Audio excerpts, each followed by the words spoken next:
আজকে আমি তো আমাদের একটা স্টোরি বলবো, বেশ রিসেন্ট ঘটে যাওয়া একটা স্টোরি, এবং স্টোরিটা আমি বেশি বড় করতেছি না, খুব ছোট একটা স্টোরি, ছোট ভাবেই বলবো। তো একদিন আমার একটা বড় ভাই, আমার কাজিন আমাকে কল দেয়া বলে যে আমি একটা হোম থিয়েটার বানাবো, এর জন্য আমার পার্টস লাগে। সে বলতেছে তার প্রজেক্টটা নেওয়া শেষ, তা এখন তার সেকেন্ড মোস্ট ইম্পর্টেন্ট জিনিস একটা হোম থিয়েটার, সেটা হচ্ছে স্পিকার। একটা স্পিকার লাগে, কিন্তু হোম থিয়েটারের যে স্পিকার গুলা তোমরা এখানে দেখতে পারতেছো, আমি একটা ডিফল্ট হোম থিয়েটারের একটা ছবি নিয়ে আসছি।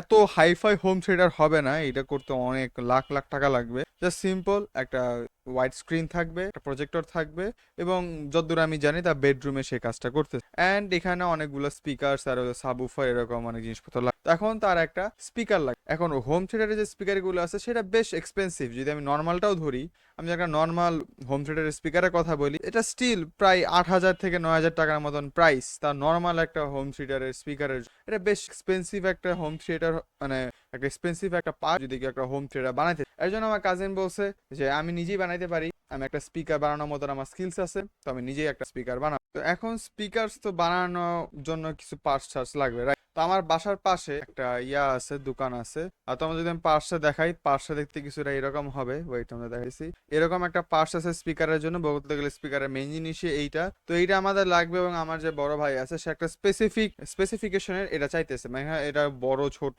তারপরে হলো পাওয়ারফুল, ছোটর মধ্যে পাওয়ারফুল, বড়র মধ্যে পাওয়ারফুল, বড়র মধ্যে কম পাওয়ারফুল, এরকম অনেক ধরনের ভ্যারিয়েশনস আছে। তো আমার কাজিন চাইতেছিল সে ছোটর মধ্যে পাওয়ারফুলটা নিবে, কিন্তু সে এটা তার এলাকার মধ্যে খুঁজে পায় নাই। তো আমার বাসার পাশে বা আমার এলাকার মধ্যে একটা বিরাট বড় একটা মার্কেট আছে এইসব কম্পিউটার পার্টস, এরকম খুচরা ভাঙাচুরা পার্টস, এরকম খোলা খোলা পার্টস, সেকেন্ড হ্যান্ড ফ্রেম ভিন্ন ভিন্ন জায়গায় পাওয়া যায়। তো এই মার্কেটে বলছে যে মার্কেট কেন খোলা আছে, থাকলে বল, আমি আইসে তাহলে নিয়ে যাই। তো রাত বাজে অলমোস্ট 8:30 এই টাইমের মধ্যে। তো আমি বলছি হ্যাঁ এখনো খোলা আছে, মার্কেট 9টার দিকে বন্ধ হয়। তো আমার সে কাজিন, সে তার বাসা বেশ দূরে আমার থেকে, বলতে গেলে প্রায় আধা ঘন্টার মতন রাস্তা বাসে। তো সে বাস দিয়ে আমার এলাকার মধ্যে আসে না, আমাকে কল দেয় যে মার্কেটে আছে, তুই আয়। আমি মার্কেটে আসলাম, মার্কেটের মধ্যে এসে আমরা অনেক ঘোরাঘুরি করলাম, আমরা পাই। আমরা বলতেছি যে ভাই আমাদের এর থেকে আরো পাওয়ারফুলটা লাগবে ছোট সাইজের। তারা বলতেছে যে এর থেকে বেশি ছোট পাওয়ারফুল ওই দোকানে আছে, এই দোকানে। তো আমরা ওই দোকানে যাই, এই দোকানে যাই, কিন্তু গিয়ে আমরা আসলে পাই না। তো শেষমেশ আমরা অনেকগুলো দোকান ঘোরাঘুরি করার পরে আমরা একটু জিজ্ঞেস করলাম, আচ্ছা তাহলে এটা পাওয়া যাবে যদি আমি এখানে না খুঁজে পাই? তো তারা বললো আপনার টঙ্গীতে যান, টঙ্গীতে। ওকে, তাহলে টঙ্গীতে যাওয়া যাক। এখন টঙ্গীতে এখন আমরা যাব কিভাবে?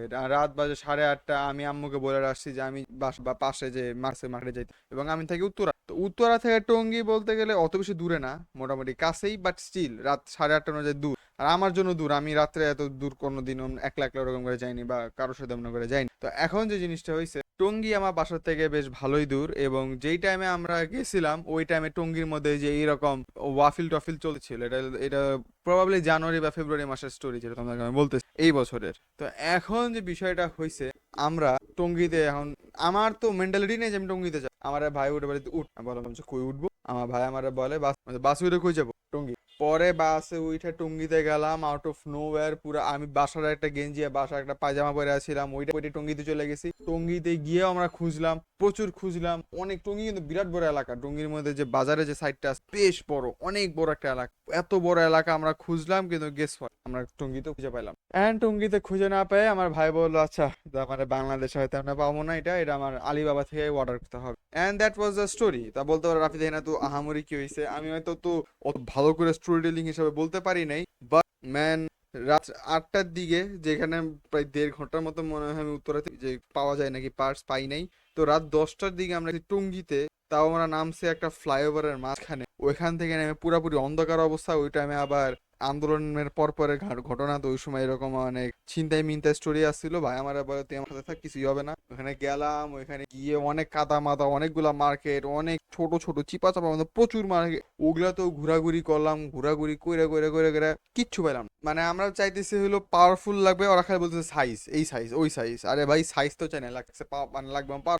আমার কাছে এটা খুব অকওয়ার্ড একটা সিচুয়েশন লাগে, বা খুব অকওয়ার্ড একটা স্টোরি বা একটা অ্যাডভেঞ্চার লাগে আমার কাছে, যে আমি গেছিলাম আমার বাসার পাশে আধা ঘন্টা বা 1 ঘন্টার জন্য, আমি প্রায় 2 ঘন্টার মতন বাইরে জাস্ট রাতের বেলা টঙ্গিতে চলে আমার ওই ভাইয়ের জাস্ট মেন্টালিটি স্ট্রং, বলছে যে আমি আজকে নিমু যে জায়গায় যাই। তো এটাই ছিল স্টোরি, ছোট একটা স্টোরি। আশা করি তোমার ইন্টারভিউ, তোমরা কি এরকম কোনো অকওয়ার্ড প্ল্যান করছিলে, একটা হয়ে গেছে, আর একটা এরকম কোনো জার্নি বা স্টোরি তোমাদের কাছে জানাতে পারো?